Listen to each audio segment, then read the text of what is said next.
Hi, Mage fans. This is your host, Terry Robinson with Mage the Podcast. And joining me today for our next installment in Mage at 30 is probably the name most associated with Mage the Ascension at this point, Satyros Brucato. And we are going to be walking through kind of the first year of Mage, kind of 1E.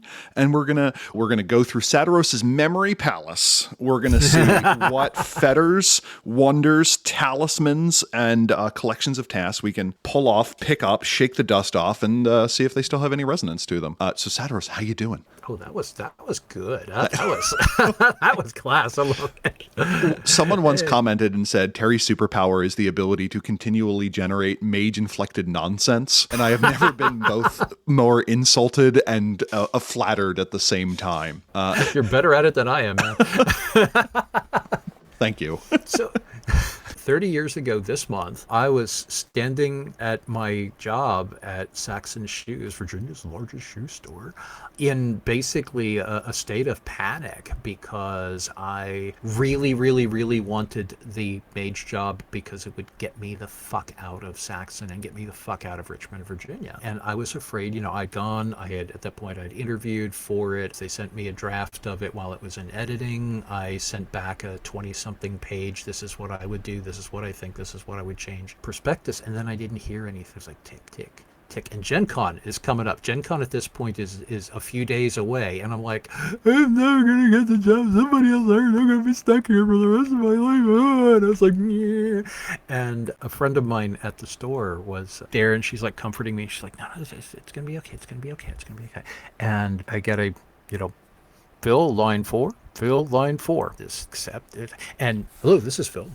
Hi, Phil, this is Stuart Wick at Whitewolf, and I wanted to, if you are still interested, I wanted to offer you the Mage developer position. And I'm like, keeping my voice down. Yes, I would really like that. Meanwhile, I'm jumping up and down. She's like, you got it.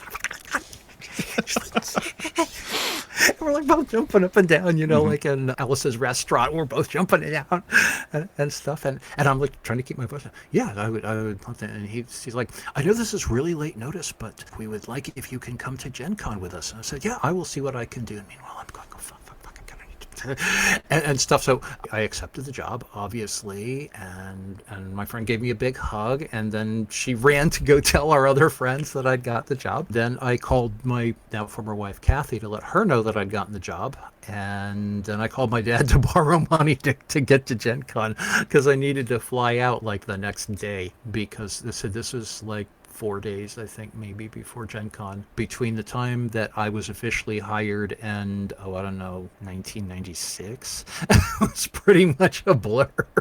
And I can remember certain parts of it vividly, and other parts of it is just like, what, because it just all went by so fast. And there was just so much crammed into a short period of time. Like, this would have been August 15th or something, 1993.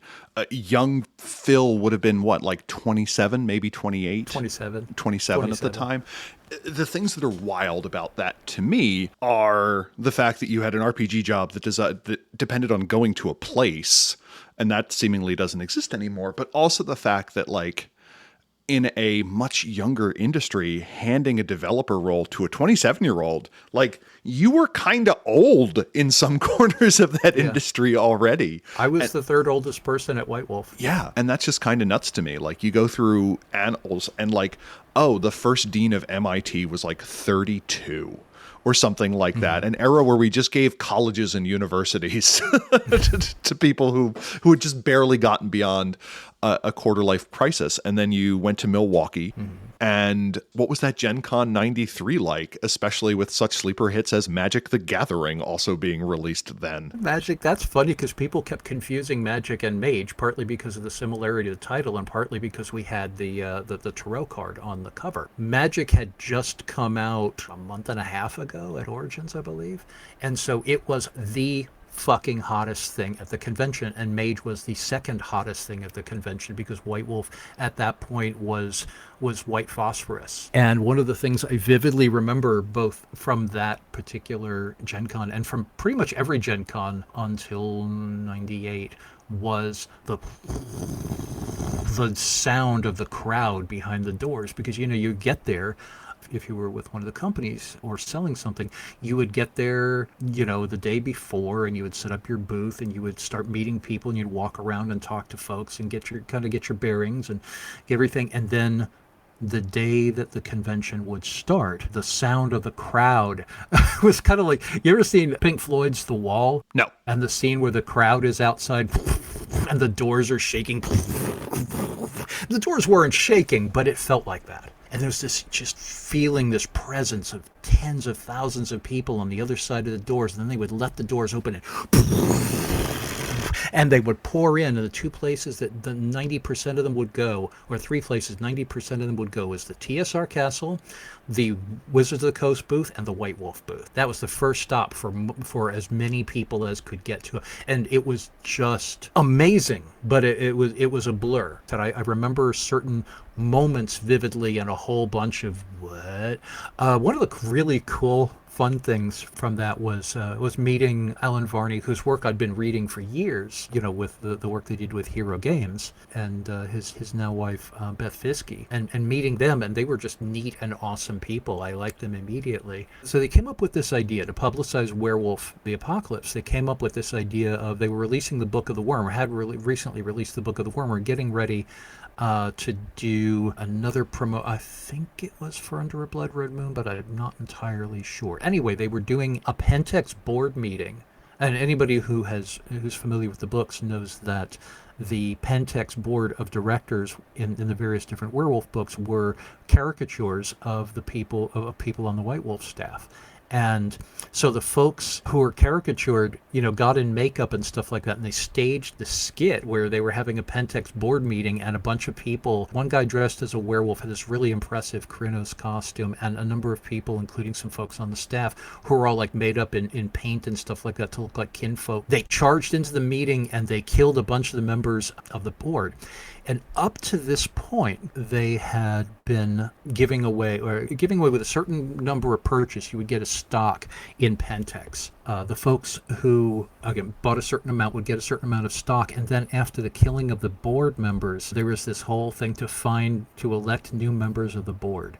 And this was amazing because, the people who won would, caricatures of them wound up in the Book of the Worm second edition. I don't want to spend the whole episode talking about that, but it was just so much fun to watch this, and so much fun to see how just crazed the fans were for White Wolf in general. And being on the receiving end of that was, on one hand, just exhilarating, on the other hand, terrifying. I was like, oh my God, you just grab on and hang on for dear life. That's what working with White Wolf was like. It feels like an utter inversion of modernity, where periodically you will get this steady stream of people going, oh, you did this thing I like, that's nice, but very loud denouncements from people who hate your work. Where in the 90s, if someone wanted to hate you, it took an awful lot of work in comparison for them to tell you that. And this is the chance for people to see new things. So that Gen Con had about 20,000 attendees. It was at the Mecca Convention Center in Milwaukee. The one I just went to had there were 70,000 4-day badges sold plus the 1-day badges. So probably total attendance of about 80,000, but also a vastly larger space to fit them in. People were like, this is just a morass of humanity. I'm like, have you never been to a general admission concert? This is child's play. I can't even crowd surf on this shit. I don't know what you're complaining about. I do wish more people were wearing masks though. But like, when you went into the dealer hall, maybe you discovered something, but nobody was cracking down the doors because they had to see the new releases. We all know about them. Like, we knew Werewolf 5th edition was going to be out then, and at best someone just stopped by the booth to pick up the copy that they had already purchased to save $5 on shipping rather than having it mailed directly to them. Like, Monty Cook does Kickstarter fulfillment there, and that is a product by definition you already know about. But this was still the era where someone could be like, yeah, I hear they're going to be releasing this and they're going to have this little sep, and then they come to your booth and they're like, oh, I didn't even know this book existed and it's new and I can get it here now. Shut up and take my money. Was it just like moving copies all weekend? Like, were you essentially a Yes. sales associate? Oh God, Okay. yes. All of us spent a lot of time at the booth. And by the way, I've remembered my friend's name. Her name was Lynn Ragland. And Lynn, if you're out there, thank you. You were awesome. Another funny anecdote, real quick, is that Peter Atkinson, because there were a number of people, Rich Thomas especially, who worked on Magic cards, and because Wizards of the Coast and White Wolf were kind of sister companies early on, and Peter comes by with several cases of Magic cards, and he says, "We're going through these fast, and I just wanted to, give you guys some, if you want some." And of course, like half the company fell on them and tore into them, and my dumb ass, I'm like. And Peter even talked to me at that point. That's when I met him, and he's like, I see the Mage thing and everything, and this looks really cool. If you have some cards, and I'm like, thank you. This looks really neat. I'm not really into card games. God, I was such a fucking dumbass. I could buy my house for what those cards are worth now. A little bit. I try not to think about things like that. It is analogous to when you could have mined 50 Bitcoin in a single afternoon a couple of years ago, except without destroying the rainforest. And also Peter Atkinson being seemingly one of the nicest people to ever He really is. Be also successful. You and I got to do an interview where I got to make the claim, good storytellers are rare, good writers are rarer, good developers are yet rarer, good people with business sense who aren't assholes in this industry are the rarest of all. God. And the Wicks and Peter Atkinson seem to be in a very small thing, along with like Lisa Stevens, who are able to balance that. And only for their largesse does this industry seemingly still continue. Did you think people would be talking about Mage 30 years after that day? God, no. Okay. Oh, God, no. It's one of the things that is surreal. I mean, I love it, but it's surreal. I love it for the most part, but it's surreal. Role-playing game books were like comic book back then, and nobody was expecting comic books to last, like they did either. That was the 90s. After years of economic deprivation, the 90s were a huge boom time, and people were throwing money at lots of things like comic books and role-playing games. Like comic books, your company depended on the next issue selling. We had no idea that these books, it's awesome that people are still looking at it, except for the times when they yell at you for not using a term that didn't exist 30 years ago, or for not knowing something you couldn't possibly have known 30 years ago. Aside from that, I love that people are still getting and enjoying and reading and even discovering the stuff that we did back then. I love that we were able to revisit it, and we have been able to revisit it with Mage 20. That has been fucking awesome. But no, there was no thought of there being any kind of permanence. It was great when a book went into a second printing, and that was back in the days of offset printing and keeping everything in the warehouse. Not even PDFs. That technology was a decade in the future. The idea of even selling books online was something that came along in 94, 95. Wasn't something that you could do, even thought about doing back in 93. So you had gotten this job. You go to Milwaukee, you get the high of people being like, oh my God, this is better than sex on toast. And you move infinity copies. You go, pshaw, Magic the Gathering, this will never be a thing. And you had your 30 pages of notes from reading that core edition. We've had the conversation before on how kind of the original vision of Mage, to try and be generous, the role-playing technology was not there yet. And the audience would have been kind of narrow for seemingly something that academic and philosophical. There's the 6-week sprint to turn it into something that maybe plays better with the rest of the World of Darkness and kind of sets up this world. And you are handed first edition, which has a very particular view of the world of Mage. It kind of looks at Quintessence as being this kind of fight over oil, as it were. And you have the traditions. It is almost out of the gate the most apocalyptic of the lines, seemingly, with the technocracy just breathing down your neck constantly. Anyone who's not either balls to the wall or with an arcane of 5, seemingly, is kind of boned. We get 1E NWO, where the technocrats literally have magic detecting satellites in orbit. God bless Maynard. And then kind of the shift starts, where by second edition, we firmly have the idea that magical practice is rooted in human traditions, and the tradition is kind of the thing that leads, rather than it being a pale imitation. Like 1E, the Euthanatoi have the straight dope on reincarnation, and it specifically says Hinduism has a flawed understanding of it. Okay, it should be, again, not your fault, Phil. If you're Hindu, that's pretty fucking offensive, which was one of the reasons we changed it. Yeah. Did you have a plan on where you wanted it to go, or was it just kind of with each book, you kind of shifted it a little bit? Both. One of the critiques in my original draft was that several of the concepts, several of the first edition core concepts were, are are flawed. The idea that everybody believes in science and nobody believes in magic, that's never been true in human history. It certainly wasn't. It wasn't even true in the 90s. It wasn't even true in the United States, much less in the world. The majority of people throughout the world do still have a metaphysical belief system, and always have. That's even true in the U.S. Might not necessarily call it doing magic, but they'll like pray for something to happen. The view that the technology took over, with the traitor Copernicus took over and the whole world went snap into us. That's historically that's not what happened. And because I'm history buff, I'm very much into the politics and social change and culture and so forth. And what I wanted to have. I wanted to reorient it so that the mythos made sense with the world that we know. I wanted to make sure that it was respectful to real life beliefs, because as magic is rooted in human belief, it's important to recognize that these aren't just spells that you throw at a hit mark, that these are reflections of people's actual beliefs. And especially when you're dealing with other people's cultures, you need to be respectful of that. And we tried to be as respectful as possible in a world where you couldn't talk to somebody from that belief structure or from that culture, but just by tapping on the keyboard a few times. Wanted to make it personal, because Mage, as it was originally presented, had a lot of big philosophical ideas, but was slippery. It was difficult to grab onto unless you had a particular mindset.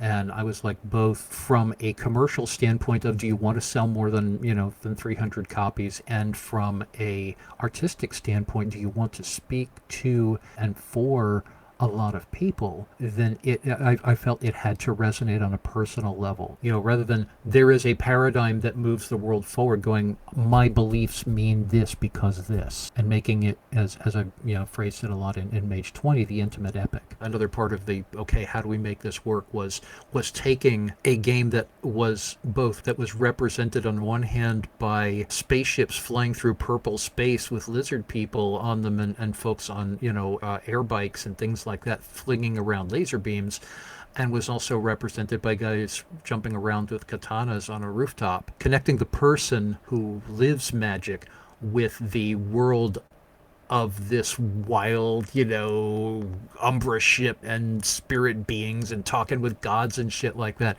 And how to take something as a metaphor that I used a lot back in the old days was I had a gigantic canvas with a whole bunch of different parts of it painted in different colors, and I had to make the whole thing work and bring all of those different colors together to fill the canvas.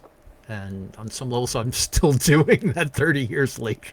You had a distinct vision for Mage, and it made sense. And Harry Hackle even mentioned Phil was the person who turned this from a world into a place to have stories. He brought a narrative and storytelling sensibility to a game that was about concepts. Do you think Mage overall has benefited from the first entry just kind of being batshit? Like, I get the sense that if somebody had been like, Satyros, we would like you to write one E of Mage, it would have been kind of that much more intimate out of the starting block, as opposed to like, this is how you teach your dinosaur to use your space katana. Yeah, actually. And thank you, if Ken's ever listening to this, thank you for the words. It's all yours. We have no idea what to do with it, because if it had been a much more narrowly defined parameter one, I wouldn't have had nearly as much fun with it. For better and worse, I both got to and had to bring a vision to make it all work. But they gave me the freedom to do that. Which I really appreciate in both, with Steve Stewart and later with Rich. I've always had the freedom to do the how to wrangle this Titanic thing into something that people will go like, oh God, yes, I want to play that. If it had been more narrowly defined, and if I had defined it more narrowly, it wouldn't have been nearly as interesting as it is with being, your flavor of batshit. And so we have the core book that goes hard and it goes wild. Again, listeners, if there is a section from the 1E core rulebook that you particularly like and has inspired an idea in you, tell us about it. We're going to be doing readings throughout the year, kind of those favorite segments, until Paradox tells us not to.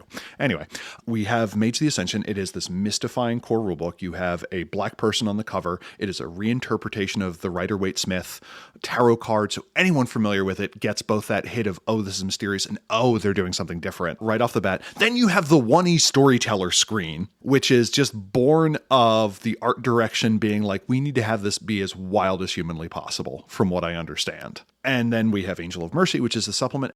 My first task as developer, even before we left for Gen Con, was to talk to Steve Brown, who was getting ready to quit because he hadn't had any guidance on Book of Chantries, which was to be the first source book. And it needed to be turned in a few weeks, and he had no idea what to write.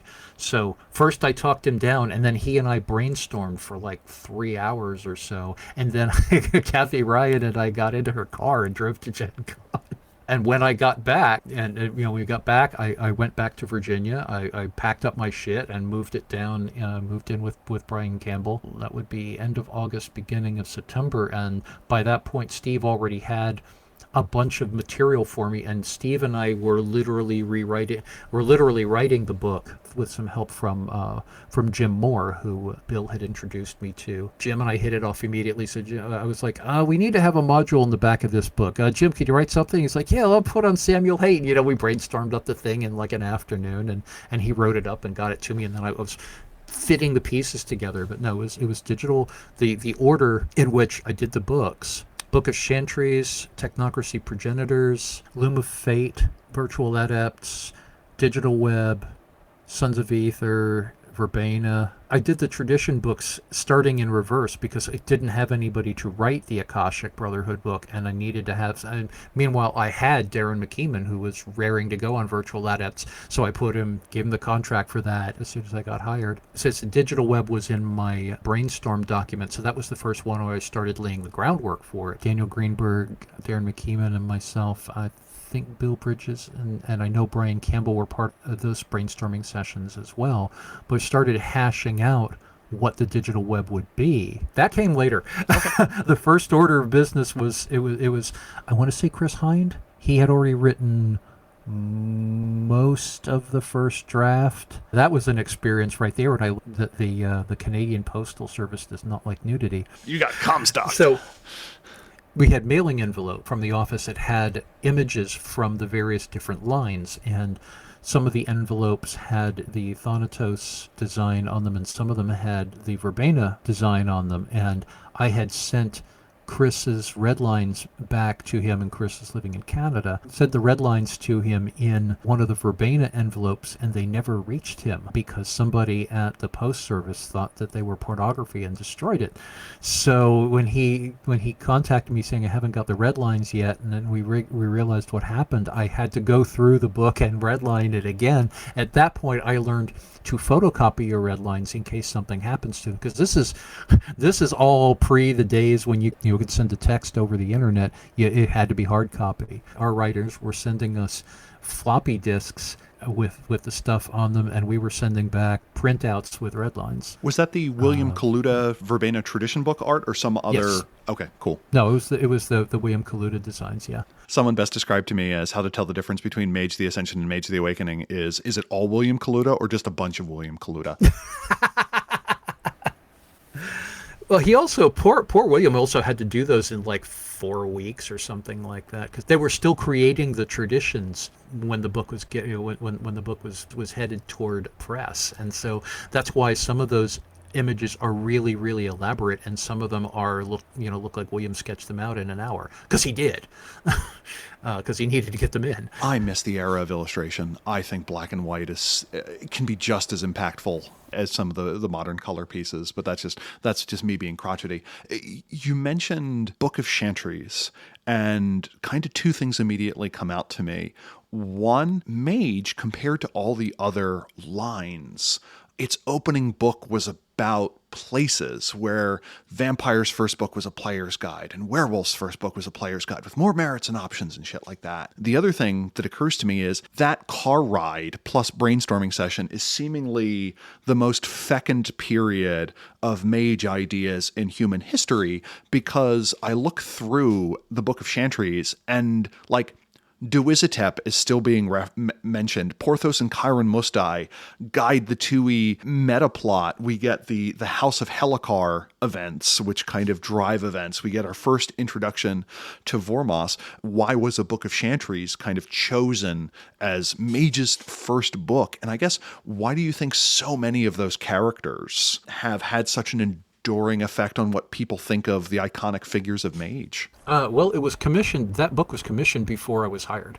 With the schedule that was laid out, because when they're getting ready to launch the line, they had to figure out what the first few source books were, and the first few source books that were contracted out were Luma Fate, the Angel of Mercy, obviously, and Book of Chantries. The writers had already been hired, and ironically, my foot in the door with Mage initially was Stuart was hiring me to write what was going to be the Technocracy guide. Originally, it was going to be one big book for the Technocracy, and I had no idea what's a Technocracy. I don't know. I'll take the job, yes, but that was the situation that Steve was in with Chantries, because he's like, I'm hired to write this gargantuan source book of places, and I have no idea what the fuck I'm doing. He didn't say fuck, Steve. I've never heard Steve curse, but Steve had no idea what he was supposed to write. He knew he was supposed to write something, but Mage had only barely been finished, and he's like, I don't know what I'm doing. I was in a similar situation with a Technocracy guide, so rather than try and do a Technocracy guide right out of the bat, I said, let's break it down so that each group, with the Technocracy, each group has its own splat book. And of course, sales and marketing love that idea because it means more stuff. And I love that idea because it means we didn't have to suddenly come out with another big book of a group that was nebulous at best. And that's where Judy McLaughlin, my old friend and gaming partner from Richmond, Virginia, was also a grad student. She and her roommate, Libby Miller, were doing their master's degrees in, I think it's biology and genetics, if I recall correctly, but they were both grad students. Judy and I worked on the Black Furies tribe book, which I was also writing simultaneously. I had been contracted, Bill had contracted me to write that book, but I was writing it while also writing the first few, and co-writing the first few Mage books. Like I said, it was a crazy time because Judy, knew the world of science. I got Judy and Libby to work with me on that book because they knew a whole hell of a lot more about science than I did. And it was my idea to present each splat book as through the eyes of a new member of this group. That was the actor in me going, rather than going, the group is this, to present welcome to the group. Here's what your experience, here's what my experience going into the group is like. And if I recall correctly, Judy and Libby came up with the idea of a person going into basically, grad student blundering into and being accepted into the Technocracy. And part of both the fun, I mean, obviously that was a satirical element that I felt needed to be part of Mage too, is to keep it from taking itself too seriously, presenting a satire on academia and grad school, which included the infamous Batwing Chihuahua and a rather frog-tongued, I was going to say it was a turtle. I don't know. It's been a while since I read the book, but the Batwing Chihuahua, and the idea there was Judy and Libby were like, this is what people, if you gave a grad student genetics and the possibility the ability to manipulate and create new art forms as a class project, a Batwing Chihuahua would be one of the things. Steve Wick, when the book came out, he was like, I wanted to talk to you about this, but this is not quite what we had in mind. Did you have something in mind for this with Batwing Chihuahuas? And I was like, yes, I wanted to make it so that, one, we would take Mage seriously, but not too seriously, so it wasn't all doom and gloom. And partly it was, the person who was working on the book was like, this is what I would do. And he's like, yeah, that's valid. Okay, go for it. I just wanted to see if you had an idea in mind or if you're just throwing stuff at the wall. I'm like, kind of both. When you're doing a book a month, you have to. And that going to your back to your question, so much of the Book of Chantries was Steve Brown and I throwing things at the wall as quickly as we possibly could. A lot of the characters in there, Steve had listed out a bunch of names, and I'm like, but who are these people? The various different characters kind of started as Steve would start with a name, and I would say, who is this? Either brainstorm up together on the phone. I don't even want to know what the phone bills were like for White Wolf in those days. But we would either brainstorm it up on the phone, or he would send me like a name and maybe a paragraph or maybe a sentence, and I would flesh out the rest. Vermoss is an interesting case there because he threw out the name to me I came up with a bunch of stuff, and then Rob Hatch added the stuff up with the Shiva Body of Doom, which I thought was phenomenal. I loved that. Brainstorming as quickly as we could in terms of the resonance that the characters have. Part of that obviously was intentional in terms of me building meta plot around these characters, Porthos in particular. And part of it was just a product of which of these characters spoke to us. Like with Amanda, it was, I would just get a feeling of, this character interests me. Kathy, what can we do with Amanda? I really loved Kathy's opening fiction not opening fiction rather, but the chapter fiction with Amanda, and I'm like, this character is neat, and I love the way you've written her. And so we brainstormed up in the car ride this idea of opening all of the major source books, all of the book of whatever, with the continuing adventures of Amanda. Kathy completely aced it on that. I wanted to give that, present that saga as something for people to hold on to. And that's the idea of something to hold on to is also the Book of Chantries was coming up with characters like, in particular, Haysha Morningglade and Dr. Volcano, kind of two of my mouthpiece characters that was just like, this is me talking through this character and expounding on this thing. And rather than the author going, the author, say this, I will put it in the words of this character who I'll now carry through in different books, because that gives people something to hold on to and someone to relate. The other thing that to me is so evocative about Book of Chantries is you have these strong personalities, but you have these wonderful places. The description of the environment around Duizatep, Realm of Smoke and Lightning, the one that still sticks with me is Null B, which I assume is a joke on, A.E. Van Vogt's Null A, or at least a reference to on Eunosia and just on the Sea of Despair, and there's just this technocratic installation that's just kind of grinding you down. And then we get Dracus Valor, which gives us like Nephandic architecture as an idea. And was anyone keenly responsible for getting that sense of place in addition to that sense of character? It was both Steve and I. Some of them, like Null B, that was totally Steve. I had no idea what to do with that. Mecha, I had ideas. Steve came up with the concept. Whether or not the individual place was fleshed out beyond that concept depended on whether Steve felt inspired by it or whether I felt inspired by it. The Nephandic Labyrinth and the House of Helikar were very much mine. Duizatep, that was very much a synergy there, because he had this really powerful vision of the realm of forces, this really powerful theme of corruption, the idea of what happens when you get a bunch of reality-bending, centuries-old, whacked-out wizards. That's where the concept of resonance comes from. Taking the law of threefold return and going wild with it. This idea that these people are so powerful and so old and have seen so many things and have experienced so many things and can powerfully do so many things that they're really not even human. They're human in all the best and worst ways, mostly the worst. And what is going to happen if you get a bunch of people like that?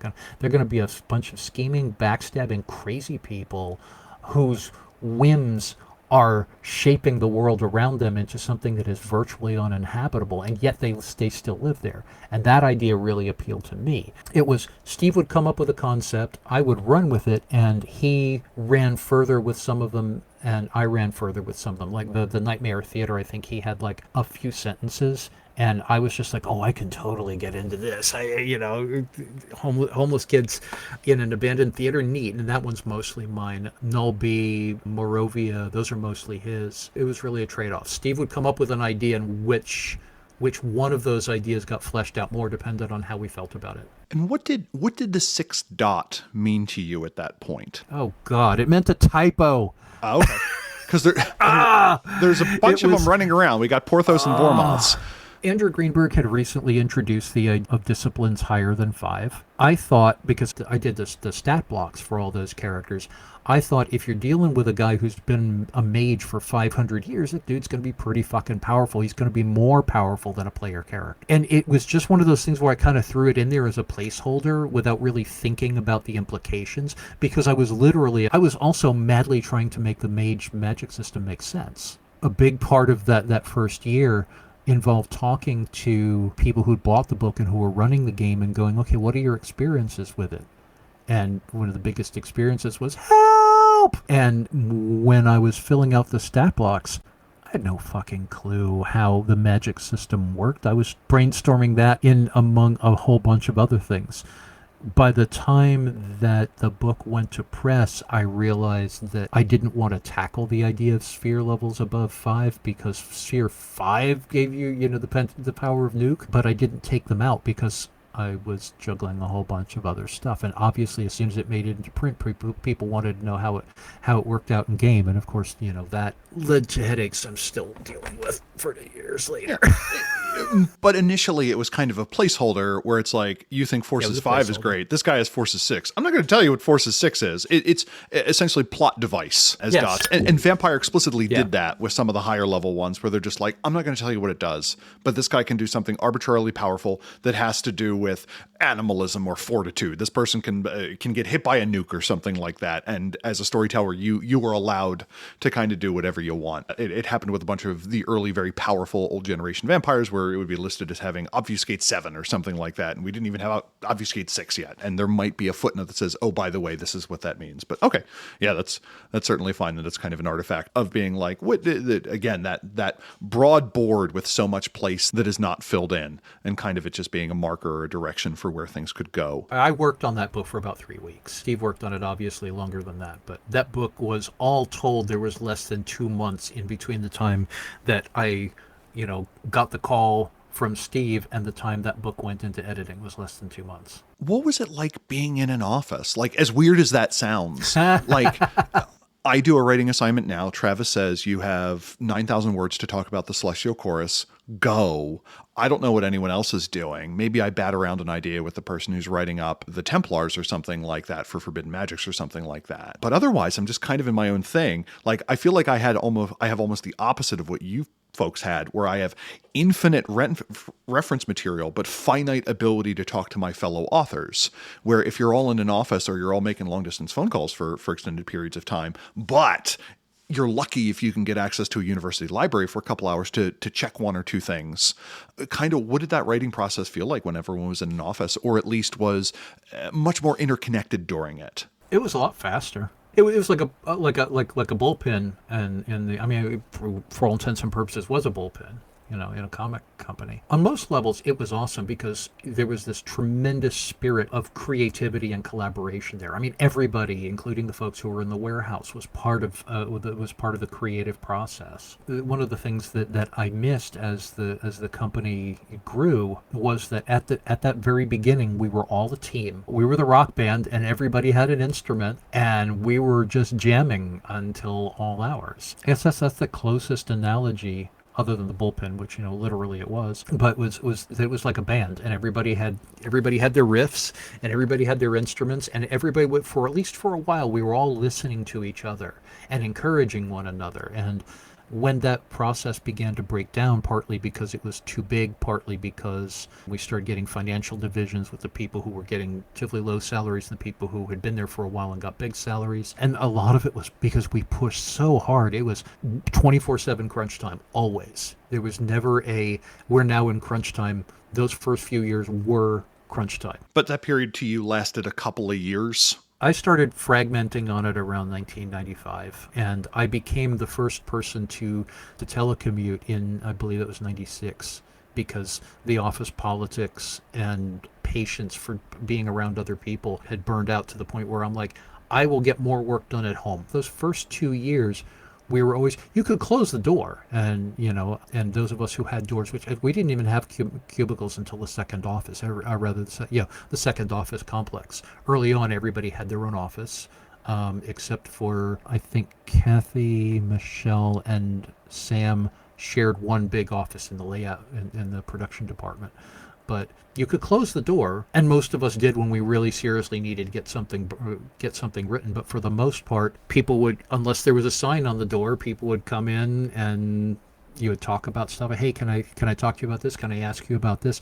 And the fact that Bill and Andrew and I had been friends for a while, that helped, because we could always, hey, Bill, can you help me with this? Or, hey, Phil, I want to brainstorm this thing with you, and we could just do that. It was loud, especially down my hallway, because my office was at the end of a hallway that had Rob Hatch on one side and Brian Campbell on the other, and all three of us listened to the loudest, most obnoxious music. It was fun, but it was hard. We worked hard, we played hard, we encouraged each other, and we drove each other up the wall. It was great until it wasn't. Book of Chantries, as you mentioned, is kind of your first project that goes out into the world. We've got our first check mark. Boom. We've had our Sam Hate moment. Thank goodness.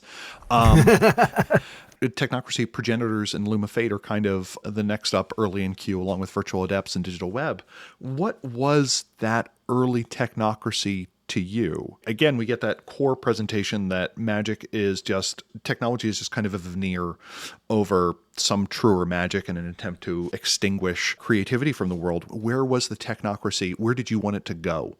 I wanted it to reflect the real world metaphysical elements of science and technology, as well as also representing the good intentions gone horribly wrong. The idea of the big bad evil technocracy destroying magic in the world, that's Marx. That's not even really, it's kind of a little bit there in Stewart's original draft, but that's really more Mark's whole Luddite thing and it was part of it was meant, I think, probably to tie it in more with Werewolf. The idea that technology is the enemy of magic is historically and philosophically and metaphysically incorrect, and I wanted to fix that. So we kind of have this first draft where the technology angle isn't huge. You get that playtest version, or the 1E book that is more inflected with Mark's vision of science versus magic. And then to you were just kind of bringing it back to what you considered to be a metaphysical truth.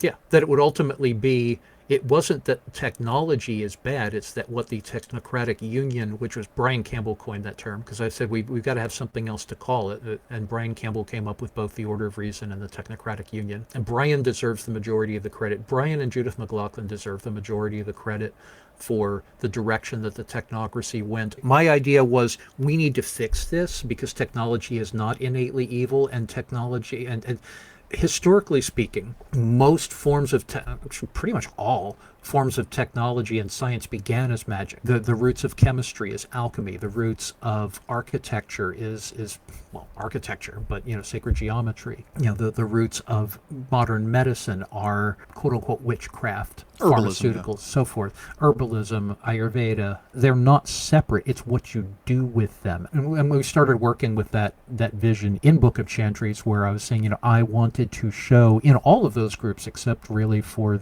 aside from the Lodge of the Gray Squirrel and the Nightmare Theater, one of the thematic ideas that I wanted to go with in that book was, this is what happens when you get a bunch of people who are too powerful for their own good. This is how it gets warped, and this is how it warps the world around them. And then these other groups where it's not warped, in the case of Nightmare Theater yet, when I was saying, okay, we really need to make this more true to life and more true to say occult history, but occult history. Where should we go with that, Brian and Judy? And in Judy's case, Libby's case, and of course in the case of the brainstorming, here's how the science works, and here's the history of the science, and here's how the institutions work when you're on the inside.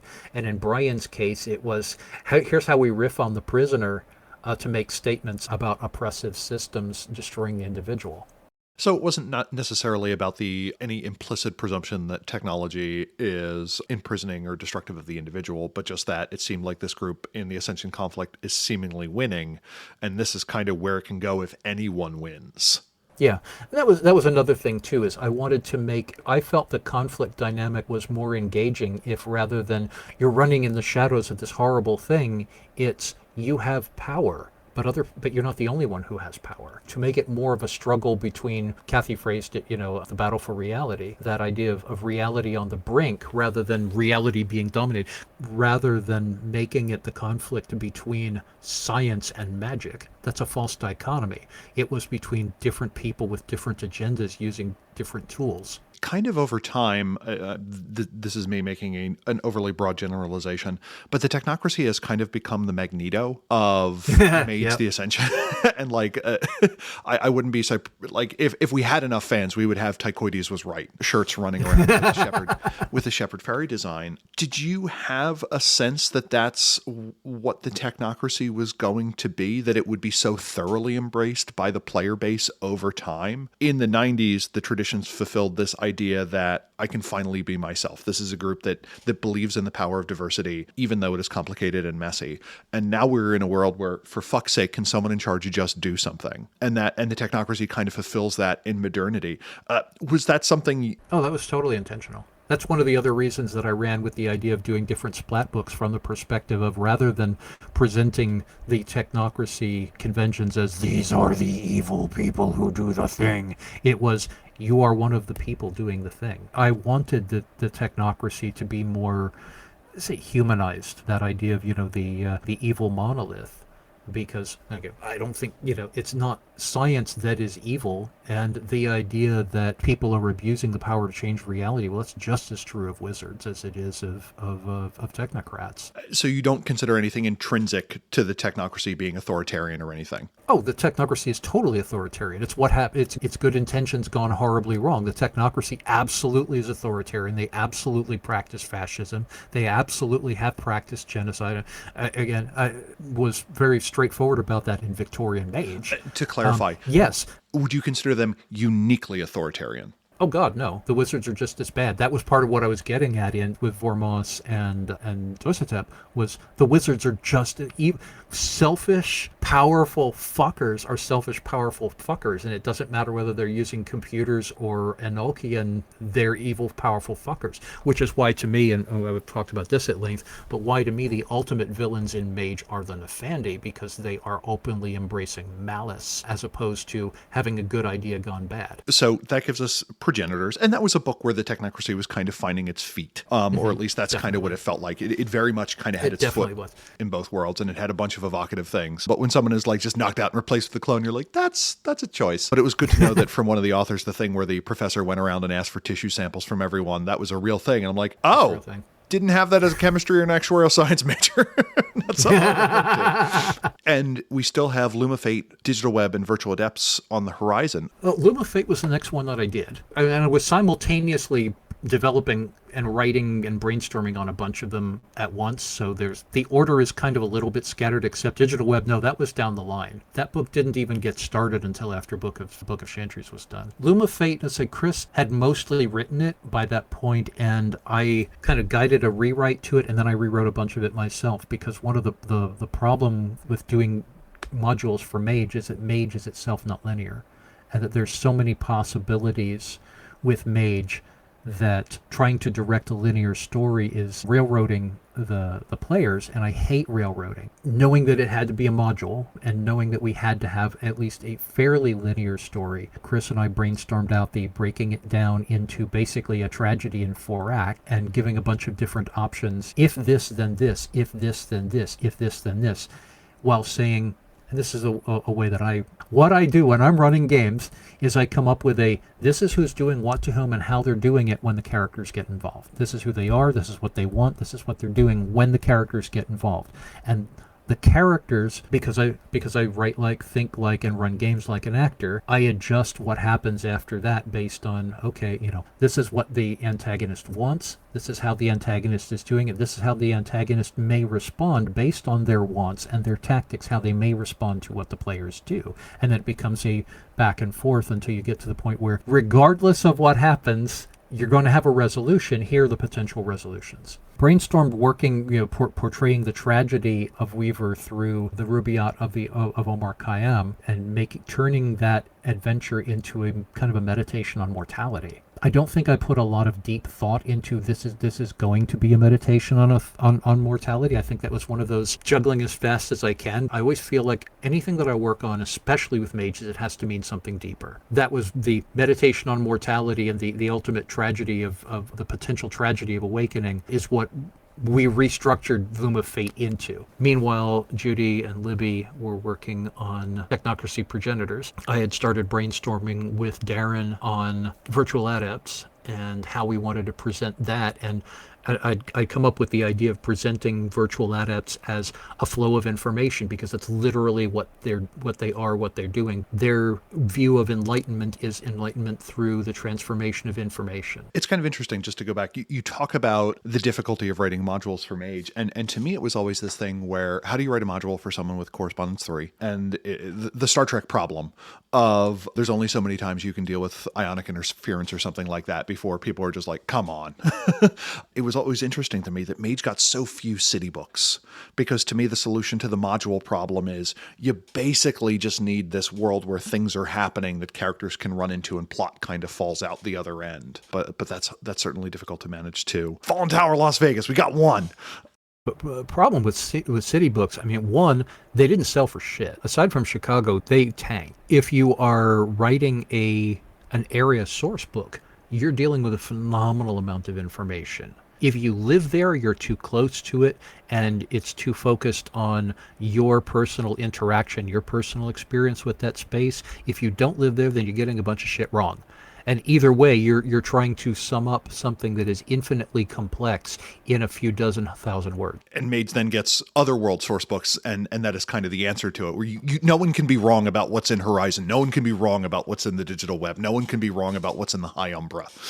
Yeah, exactly. Plus, when you're talking about vampires, you're talking about these parasites that burrow into a place, turn that place into their little fiefdom. When you're talking about werewolves, you're talking about territorial pack animal. When you're talking about ghosts, you're talking about haunting a particular area that is significant to the ghost. When you're talking about changelings, a lot of things go out the window then, but you're still essentially talking about, fiefdoms, kingdoms, courts. Mages can go anywhere. Like I said, with Correspondence, the mage doesn't have to stay in San Francisco. The mage doesn't have to stay in New York. The mage may be in Horizon one day, Phoenix, Arizona the next, and Tokyo the day after that. Mages aren't territorial that way. Aside from the technocracy establishing bases, constructs in certain way. Construct is another term which I believe Brian Campbell came up with, because we said technocracy is not going to call them chantries. What does the technocracy call them? And I think Brian was like, I think they're constructed, so let's call them constructs. I'm like, that works. Yeah, let's go with it. So much of Mage came out of those kinds of exchanges. The city books weren't really appropriate for Mage anyway. Again, they're the practical elements of you're either doing a ton of research and spending a lot of words on something that most people won't even buy. And the people who do buy it will tell you how everything in it is wrong. You're mentioning Luma Fate, which is a perfectly serviceable adventure. People are looking for examples of how a Mage story can go. And if nothing, you can always rate it for spare parts, which I love to do. But the thing that sticks out to me with Luma Fate is it's a good book, but it's hard to beat the Henry Higginbotham cover. Yeah. But what I did not know, that Henry Gordon Higginbotham would do these massive collages and then photograph them. They were sculptures. They were three-dimensional. They were sculptures. They were brought in. He would construct them, and then he'd break them down into pieces, modular pieces, bring them out in his car, build them in the office, and then Rich and Chris McDonough would figure out how to photograph it. And it's kind of interesting because you look at the credits for it, and cover artist photography Mark Pace is listed for that piece. And there's one that he did that was an orrery of some sort, orrery of the 9 sphere symbols. And I don't know if that ever made it into anything. What was the art process like then? Because in some cases you had these utter bangers that came out of nowhere that were utterly unrelated to the text that was nearby. In other cases it was. Like, as a developer, what was that early process like? I'm only kind of familiar with the thing where we get the complete text, the developer writes up some art notes, an art buy is done. How was it done back then? Back then it was a work in progress. Early on, when you got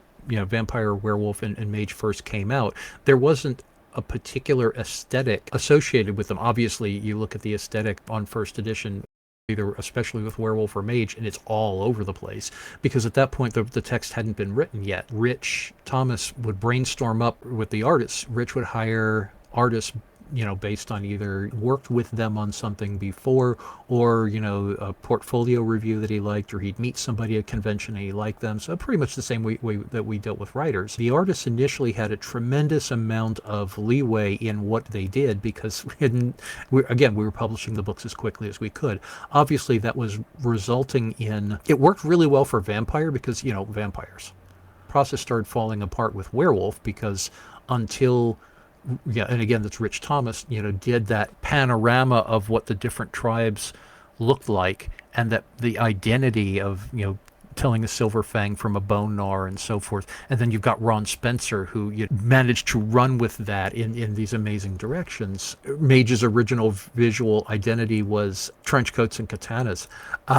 For each of the lines, Rich came up with the idea of the developer would write up a one-page, this is what the aesthetic of the line is. The artist would get that. We also had some in-house art. Josh Timbrook did the majority of the in-house art. That was his position. Rich himself did a fair amount of it back in the day. Kathy did some. Chris McDonough did some.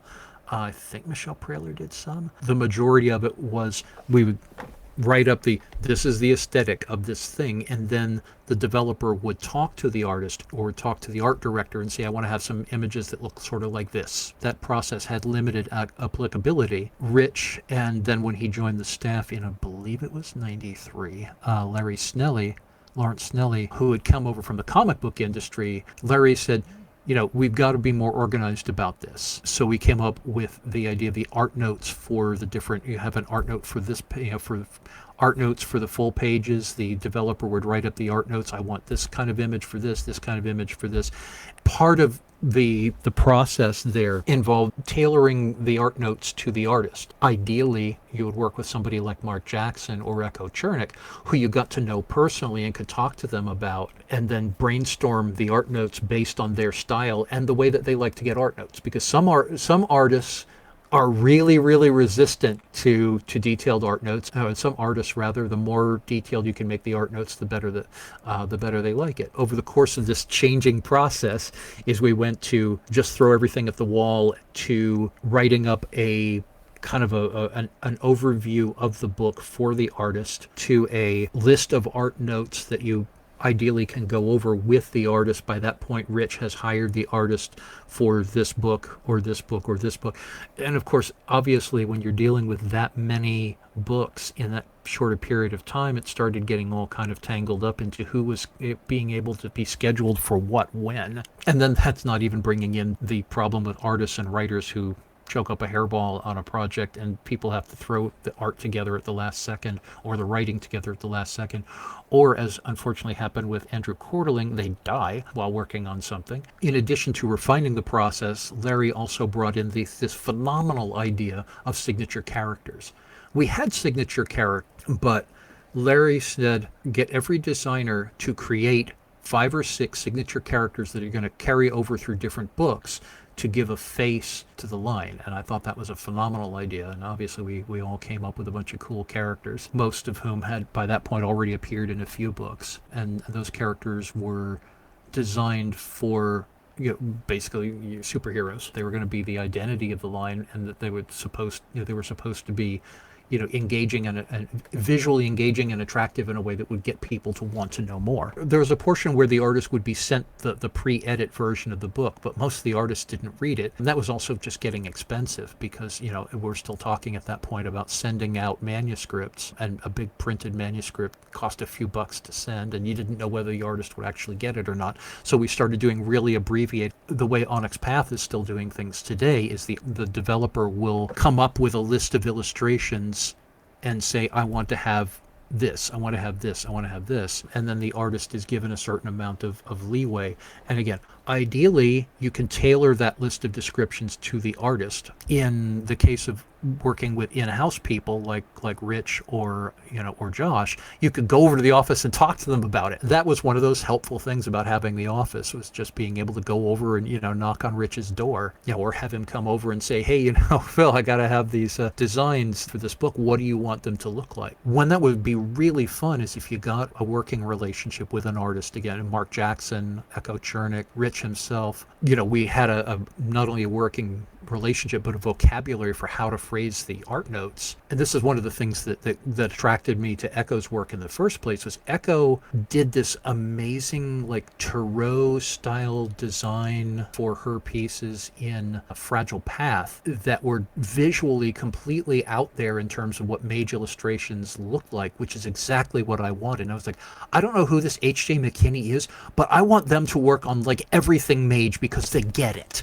Echo, at that point, Heather, and I met up at Gen Con and started working together, one-on-one, where it would just be, Echo, I want you on this book, or Heather, I want you on this book. Can you do this? And she's like, yeah, I can do it like this, and we can do it like that. And again, the brainstorming process where it's like working with a writer. With other artists, you never met them, and you just wrote up some art notes, and somebody that you hadn't met would send in illustrations, and hopefully you liked them.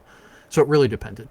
So we've got some information on the art. The kind of the last 3 books before 1.5, as it were, hits is we have Virtual Adepts, Digital Web, and Book of Shadows, which kind of marked okay, we got an idea. Let's add a little bit of gelatin to the dish and get everything to kind of come together a little bit more. Yeah, and Technocracy Iteration X. Those kind of string of books let you present technology now from the traditionalist angle with Society of Ether and Virtual Adepts kind of coming out. What was then your vision for kind of that side of technology, if you had one? It was technology as wonder and potential rather than as tools of control. In the case of the Virtual Adepts, Darren was very much a hacker in real life and was doing reality hacking as well as technological hacking. And we wanted to make that very much a book about how information defines and can redefine reality and can redefine the self, redefine the person.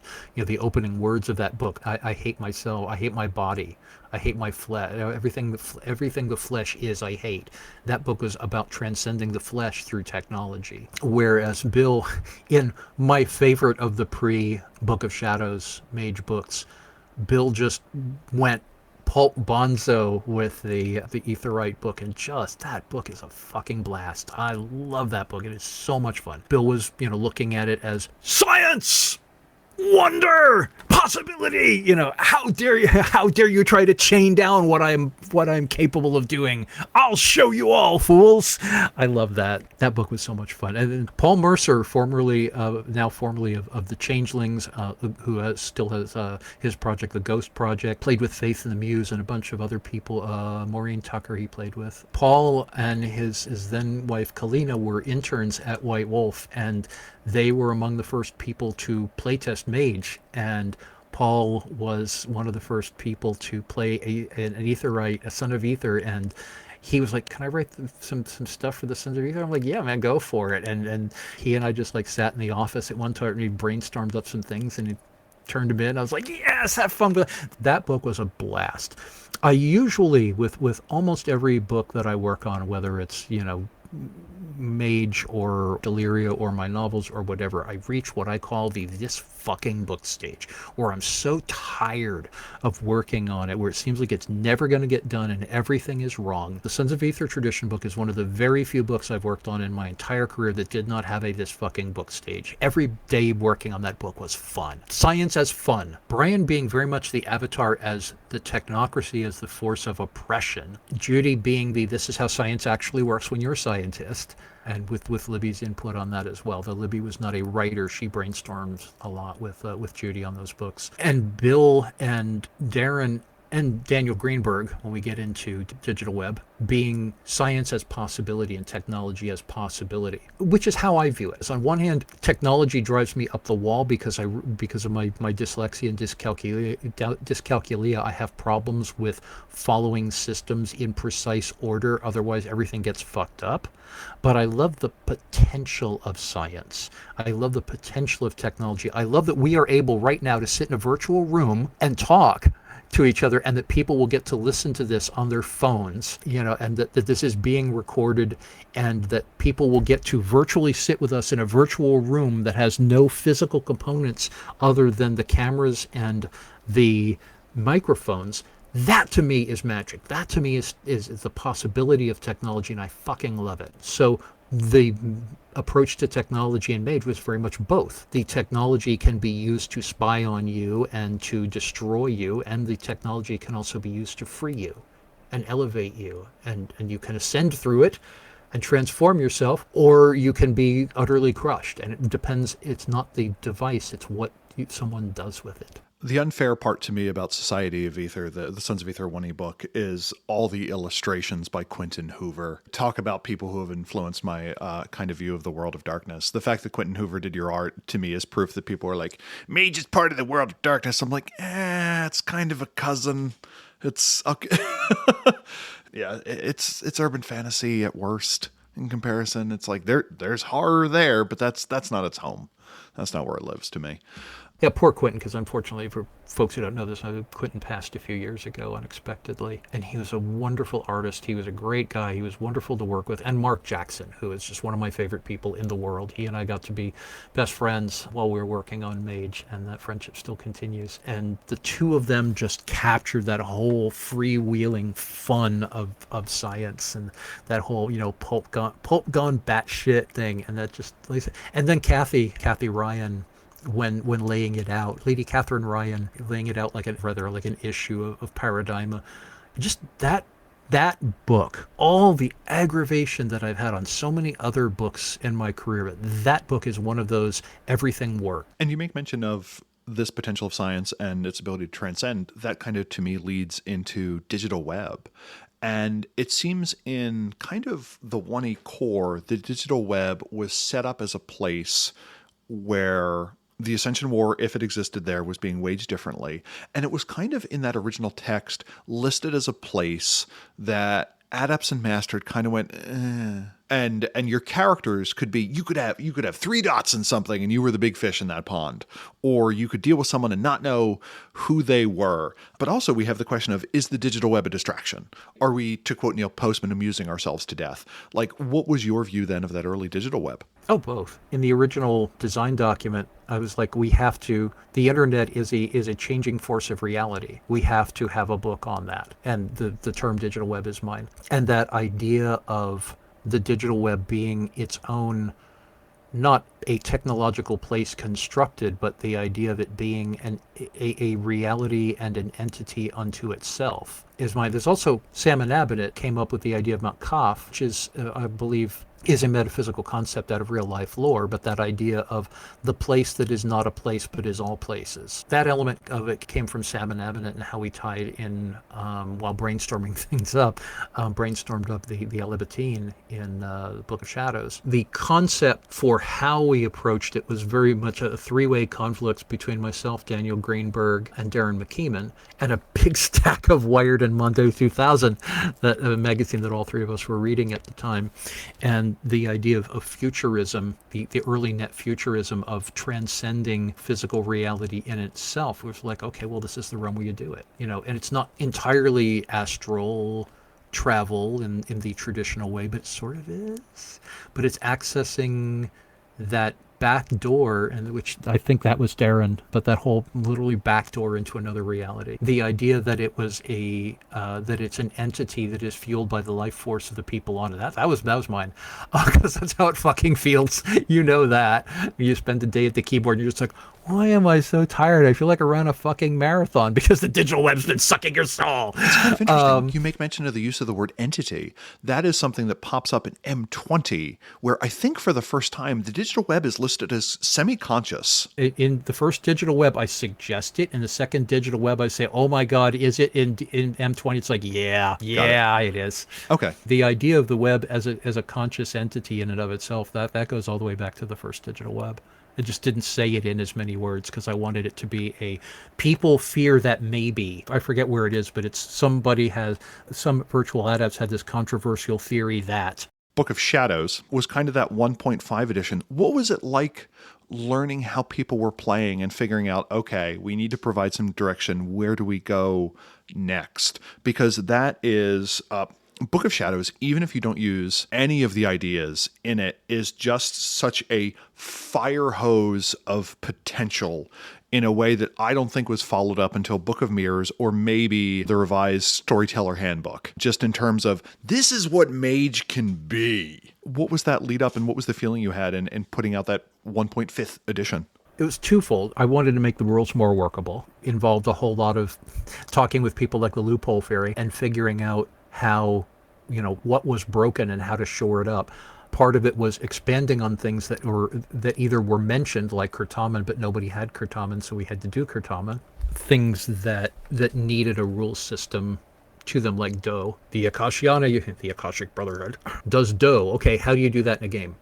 What does Do do? Is it just brawl? No, it's just, and that's if I recall correctly, Salmon Abinet and Emery Barnes wrote that section. Part of it was just the rules, codifying the rules, reworking them as need be, so that they were like the idea of the 5-tier awareness, influence, manipulation, and transformation, and mastery. Although I'm not sure I phrased it that way, but I think I did do the rank 1, this rank 2, rank 3, rank 4, and clarifying things like, no, you can't be a werewolf, vampire, mage, and why you can't be a vampire, werewolf, man. That was one of those things where, Andrew, Bill, and I, the office, we sat down and talked about, okay, now, no, and my response was, hell no. So, the thing is, then why? And I was like, because the avatar is twisted in shape, whether you're a vampire, if you're a werewolf, then you're sharing in the avatar of Gaia. I think that was Bill's idea, if I recall correctly. But the idea that a mage's avatar is potential. In the case of a werewolf, a vampire, mage, changeling, or wraith, then your potential is already directed in a certain way. So no, you can't be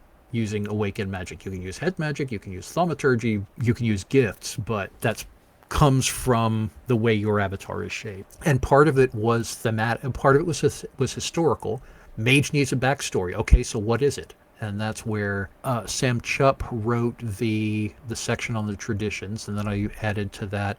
Brian Campbell wrote the section on the technocracy, and I added to that. Pretty sure Salmon Abinet wrote the section on Nefandi, and I added to that. Kathy Ryan wrote the section on Marauders, and I added to that. But it was the idea of presenting once again from the interior rather than the exterior. This group is to we are this. Presenting each tradition from the perspective of people being involved in that tradition was something I wanted to do. But in any case, once again, I wanted to redefine the groups so that they, to me, made more sense than the way they were originally kind of, the 2-pagers. And then there was the thematic, which was Beth Fiskey's department, which was getting across not only the game mechanics and the setting rules, but thematically exploring, so what is quintessence anyway? What is this ascension thing? Beth really ran with some beautiful stuff there, because she's like, I'm better with stories and with words and with characters than I am with game mechanics. I'm like, then don't write game mechanics. That book,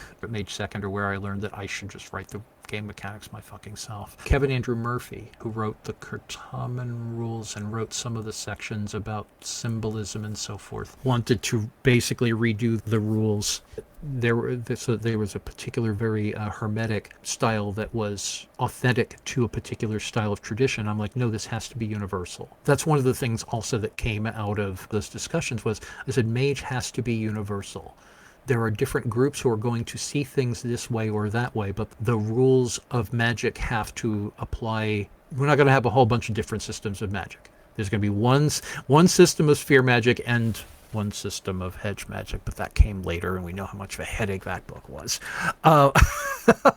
But there is one magic to rule them all, and that people just employ it different ways. And I also, I wrote the section about seekings, but the idea of presenting them as stories and parables rather than as, and then your character does this, I thought was important to get across the mindset of Mage. And that kind of brings us into that first year, more or less. Just kind of some random questions. Did you ever get pressure to make Mage fit more with the World of Darkness, or how do you feel that you kind of blended it with the rest of the World of Darkness thematically? We know that certain groups were created as a tie. You had mentioned before that the Nefandi were created as like Black Spiral Dancers links, and the early Dreamspeakers were another link. Did you get any push thematically to kind of bring it into line with where Werewolf or where Vampire were? Not really, no. One of the things, and aside from Chaos Fact and the Ascension Warrior trilogy, nobody pushed me to do anything. Those first few books had been contracted out, but I had pretty much complete creative freedom with Mage. I think in a lot of levels people were afraid of it. I did not have external pressure from sales, marketing, or management telling me to do something, except in the case of Chaos Factor, where we have to bring Samuel Hate's story to a close, sort of. People were like, are you going to do a Mage Tarot? Well, of course we're going to do a Mage Tarot. What's Mage's Book of Nod? But that was about the extent of the external pressure. No, Bill, Andrew, and myself said we have to make this all fit together, because the first edition lines, it was actually a design thing that they should be distinctly different. And that was, of course, driving people both in the audience and in the staff up the wall. Bill, Andrew, and myself were like, we need to figure out how this all works. Whose idea was the number on the spines? Rich Thomas. Okay. Was there a major goal that you had kind of from that era that maybe never came to fruition, either because it couldn't be done or you just ran out of words?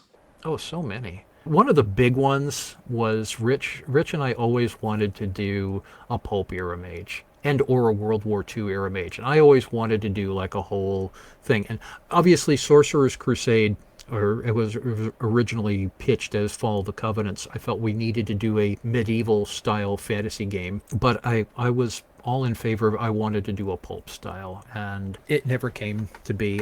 I would have liked to have done like a Mage comic. We experimented a little bit with that in the Embracing the Mask, where I learned how badly I wrote comics before I learned how to do it. But it was a fun experiment, and I would love to have done more stuff with that, like a full, a graphic novel thing. That was even something Rich Thomas and I talked about doing as a Mage 20 stretch goal, but never happened. I always wanted to do, and I think I wanted to do a book called The Void of Heaven, which would have been the Umbra for Sorcerer's Crusade. There was so much I wanted to do with Sorcerer's Crusade.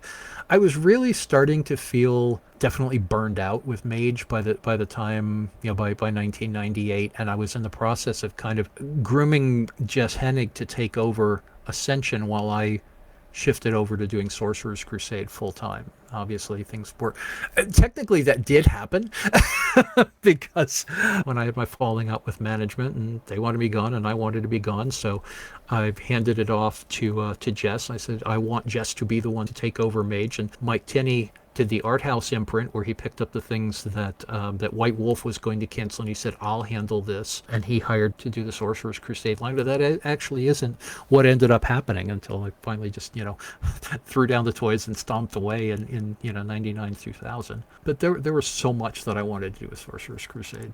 Yeah, I mean, even Sorcerer's Crusade made mention of books that were planned that had never come out. There was going to be a source book for the Lands of Faith and so on, and that never obviously made it out the other end. I think there's one or two mentions to kind of other practice books. The Alchemist's Handbook and the Witch's Handbook, which Witches and Pagans eventually came out, but I don't know how we could possibly have done this, but I loved the idea of the Lodge Wars of Tuscany. That was going to be like a campaign setting for the Italian city-states during the Renaissance. That would have been a fucking blast. It also would have been an enormous amount of work, but it would have been neat. It was one of my pet projects. Those two things tend to be highly correlated. That would have been neat, and that would have been a fucking massive amount of work. Is there anything from those early books that you would ever want to kind of bring back? Either a character or an idea or just a feeling that if you could just kind of plop that back in that you would want to? Anything that maybe was gotten rid of over your time as developer that you're like, maybe we should have kept that? I think the biggest thing is just the fun. I miss the fun. I had fun on Mage 20. I really loved the atmosphere of possibility of that first year or two. I was enjoying the job a lot more than I eventually did. That huge canvas, it was intimidating and inspiring. I had for about 2 years every day this sense of getting up and going into work and getting to create something neat, and working with a bunch of people I like to create something neat. And I miss that. And in terms of practical ideas, it would have been neat to have run more with the whole Ruins of Doisatep thing. I was kind of alluding to and sort of maybe setting up a War in the Ruins source book in Tales of Magic Dark Adventures. That would have been a lot of fun. Kathy and I talked about, doing high adventures in the High Umbra sort of stuff. That would have been neat. If we had had the people people. I mean, the Dragons of the East started as an idea that I had, but I didn't know any Asian authors. So I was like, I'm not going to do this book until we can have Asian authors to work with on it. I wouldn't have called it Lost Paths because they're not lost. The idea of exploring other magical cultures is something that I would have liked to have done more of, and again with more of an eye toward authenticity. I had some questions when I posted the my least favorite mage books meme with Book of Crafts, and people were like, Book of Crafts, really? And I'm like, I have extraordinarily mixed feelings with that book, because on one hand I wanted to explore other magical cultures and make other groups that existed completely outside the traditions and technocracy. I wish we'd had more people from those cultures to work with them. Well, aside from the Wulong, which not the Wulong, but the Wukang, which was an unmitigated disaster. I'm sorry, Derek. It was good. It seemed like a neat idea at the time, but I wish we could have worked with Chinese writers on something more authentically Wulong. I wish we could have had, as we did in later iterations, but with the Bata'a being written by actually Black Americans as opposed to two white guys. The Kopaloi were written by a Polynesian author, or a Hawaiian author. I don't actually know if he's Polynesian because I've never met him. James did a great job with the Templars, and Kevin with the Children of Knowledge / Solificati. That one was neat, and Dina with the Sisters of Hippolyta. Those groups are quite good, and then there are like the Bukang and the Wulong and the Bata'a. Again, good idea. White guys shouldn't have written it. So it's a mixed. Oh, and the Hemka soap actually were written by an Egyptian author. This is just Terry speaking as Terry. The thing that gets me about it is those informed me about so many ways of magic that I never knew existed, that even though they were wrong, they brought me from I didn't know this existed to I did. And that's frequently the hardest leap. And I think we are frequently a little bit too hard on authors from certain eras for not sticking that landing, because you're not a ethnomusicologist, you are not a comparative anthropologist, you are not an expert in, and just the fact that you're saying this thing exists, I think is such a crucial lift. Even if it isn't done perfectly, I think I don't have a problem with that. Like, it is very easy to walk in and be like, yeah, this is probably a little bit wrong. It's a game book. Like, I didn't expect Glories of Rome to be historically accurate when I picked that up for Dungeons and Dragons or what have you. It was inflected for a game. It is the Scylla and Charybdis of Mage has always been the fact that, oh no, we are the line that pulls from real human history and belief. All the things that come with that can make it rich and compelling, but absolute, you're trying to tap dance on a minefield half the time. And there's also the outsider's paradox that a write-up of a group's magical belief written by a member of that belief will read to me as less accurate than what another person trying to make sense of it is, because that person with the first person perspective is so steeped in it that there's so many assumptions baked into it that it will almost come across as wrong to me. Like, I don't want to read, as you mentioned, I don't want to read the tour guide written by the person who's lived there for 30 years. Yes, they have a type of thorough understanding, but all the best stuff usually comes from when you have that expert and then you have someone who can serve as translator. And boy, howdy, is that hard to line up on any text. I have to think that there were a lot of people like me that even if some of the details were wrong, it was the first time I knew about the Sami. It was the first time I knew about Chinese indigenous practices or the feminine mystical tradition. Even if I don't remember, even if the details that were in the rotes were wrong, just the fact that I knew that it existed, and it primed me for running into it the next time in the real world and not being like, ugh, and being like, oh no, I've heard of this. This is not new to me, is an immensely powerful thing that games and popular media can do to aid in cultural exchange. That's me. I want it to be as respectful and as and authentic as possible, especially because as we've talked about before, when you're talking about magical practices, you're talking about people's, this is my bitch, this is my actual religion. And I've always wanted to be and always strive to be respectful to that, as respectful as, was possible. And you can't find somebody of this particular group to write about it. That's one of those other, with the pre-internet era, was we were also writing this stuff during the Satanic Panic. If you asked your average person what a role playing, if they even heard of a role playing game, if you said something like, "Oh, it's like Dungeons and Dragons," but that's satanic. So your writer pool is also limited by that. Not to mention and for 2 cents a word, and we own the rights. So we've worked through that first year, the early years. Any closing thoughts on kind of what it was like to be there at the beginning, or any last shout outs or things that haven't fit into the framework of our discussion so far? Thank you. It's a big thank you to everybody who was involved. Everybody, a thank you to the fans who were like, this is weird, but I like it. Because that was a whole bunch of people when Mage first appeared. People were like, what do I even do with this? I don't know, but it's neat. And thank you to Stuart, because as much as it is easy to talk about the flaws or the things that we needed to work around in Mage with Mage First Edition, Stuart created something that was radical and visionary and fucking awesome. There was a whole lot of people and a whole lot of wrangling and a whole lot of time to bring that vision into fruition, into something that thousands of people could understand and grasp and play. But Stuart's vision made all the rest of this possible. And him hiring me changed my life. And that phone call was one of the greatest moments of my life. So thank you, Stuart. Thank you for what you created. Thank you for trusting me with it. To our collaborator, especially Sam and Kathy and Bill, Brian, both Sam Chupp and Sam Abbott, and Darren and Nikki and Jackie and the various people, and Judy and Libby and Chris help mix up the paints to paint the great big painting, and Rich Thomas for helping coach me through those first few months of, oh my fuck, what am I doing? Hey, wouldn't this be neat? But hiring me to do it again, giving me as much artistic freedom as he could with a property that belonged to somebody else. I feel like Mage on a number of levels is an honor and a sacred charge, and it's been a magical working for 30 years that has changed my life and the lives of many other people. And I feel great gratitude to everybody who is and has continued, you including Tara, who has been and continues to be a part of that journey, because it's a fucking amazing journey. My only request to a listener is, if you do crack open any of these original Mage texts, any of this one year, take that second to really linger on the artist and dedication page.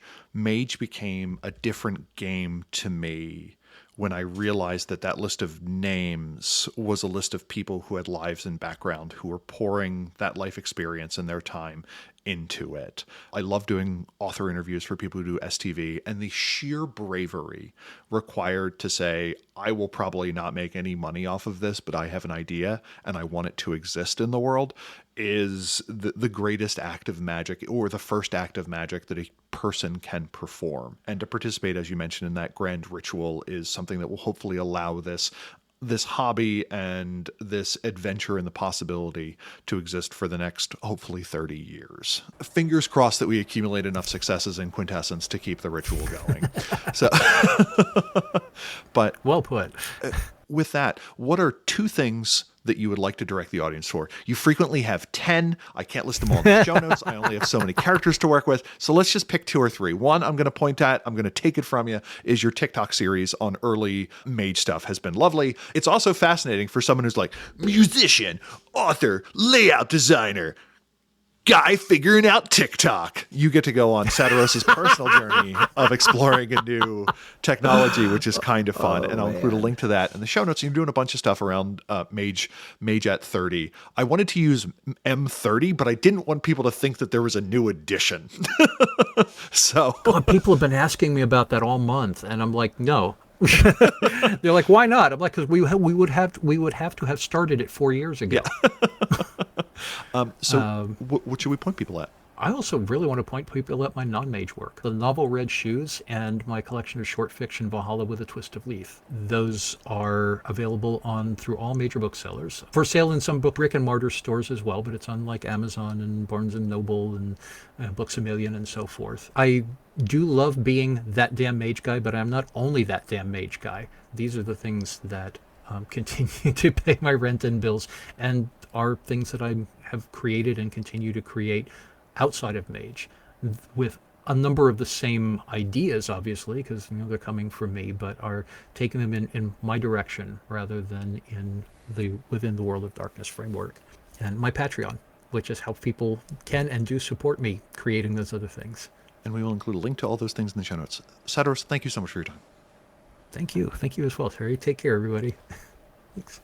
This has been Mage the Podcast, where I wanted to use the theme song from The Wonder Years as the intro music for the Mage at 30 episodes, but doing so would immediately demonetize all of our videos on YouTube. If anyone knows Daniel Stern, I'd love him to do some voiceover work for us. This episode was made possible by Sean Gallagher, Oracle of the early experimental band The Mages, which when accused of sucking would just say, "That's like just your point of view." Ben Bendelow, Oracle of the original version of the Traditions protocols, where Protocol 1 was we don't talk about the protocols. Buck Gregory, Oracle of the original Technocratic Union Chantries, which are known as Union Halls, but that got confusing quickly when people got quintessence there instead of a potentially cheap venue for a wedding or bar mitzvah. Christopher Phillips, Oracle of the boring alternative to the Sons of Ether, the Nuns of Ether, who just spent each day praying for someone to buy them a spaceship. Guy Stewart, Oracle of Duizatep, originally being located in the Icelandic penumbral realm of Eyjafjallajökull, I was never quite sure. Joshua Hillerup, Oracle of the Fellowship of the Sacred Beaver, a Canadian craft that just never made the cut. Puka G, Oracle of the original Orders of Hermes, which was just House Marianita. Jay Widener, Oracle of Hospitaliano, the Guide to the Olive Garden Wars of the late 90s, another book that was never produced. Mikhail, Oracle of the Mage Wraith crossover book that we never got, called What Did We Talk About When We Talk About Oblivion, and the Crew of Erebus, the Oracle of the original term for traditional Chantries, which was just Tree Fort. Also thank you to Archmaster Andrew Edelstein, Archmaster Brad of the Blue, Archmaster Dan Svensson, Archmaster Derek Semsek, Archmaster Leroy Bryce, Archmaster Morgan Aran, Archmaster Nathan Weaver, Alex, Alexia, Amba Virgin, Anders S., Anon, Badurfi, Berto, Blaze Hibbert, Blake Ryan, Brandon, Bryce Perry, Bubba the Pale One, Chris Blake, Cinchotis, Daniel Cuppin, Daniel Scribner, Darren Hennessy, David Roy, Dennis Osborne, Eli Levenger, Eric Schwenk, Fraggle Rock, George Lara, Henry Kraft, Ia Bolt, Jason Kennedy, Jason Vines, Jason W. Briggs, Jay Gatsby, Jeff Bryn, Jenna F., John Magnuson, Jolyn Andes, Lawson Stuff, Joshua Heath, Kathleen Halperin, Chris Kinner, Leslie Weatherstone, Matthew Proyle, Michael Creedle, Michael Parker, Nathan Weaver, Nibaro, Neil Patterson, Nikita Klimanoff, Oliver Schindler, Patrick Mulder, Patrick McNamara, Rachel Grace, Richard Bat Brewster, Robart the Robot, Rubum Joseph, Ryan Stray, Rob H., Ryan Kendi, Samuel Tillman, Stephen Carton, Thrice Great, Vincent Hamilton, Walter, William Connolly, and William Martin. Our EP shout-out in this episode is to Eric Schwenk, who, when I search that name, the first result I get is on Twitter is a handle for NKY_corngrower. And through this person's Twitter feed, I learned that corn growing is broken into two periods, the vegetative state and the reproductive state. The end of one cycle and the beginning of the other depends on a critical period after tassel emergence where it will shed pollen for 2 weeks. Managing this period of pollen shedding is critical to get appropriate kernel development. I also discovered that there's a unit called the Growing Degree Day, which rivals the mole inch per acre as my new favorite agronomic unit. When I see a crop transitioning from V2 to V4, I'll think of you, Eric. Rather listen on YouTube, search Mage the Podcast on YouTube to find our full library there. If you super like this episode or super didn't, drop us a line at magethepodcast@gmail.com or at Mage the Podcast on Twitter. We also have a hop in Discord community at discord.me/magethepodcast. Mage the Podcast is also on Mastodon at dice.camp/@magethepodcast. If you like us, give us a review on the platform of your choosing or tell a friend about us. Also go to magethepodcast.com for show notes and all of our previous shows. Now, go change reality. Bye.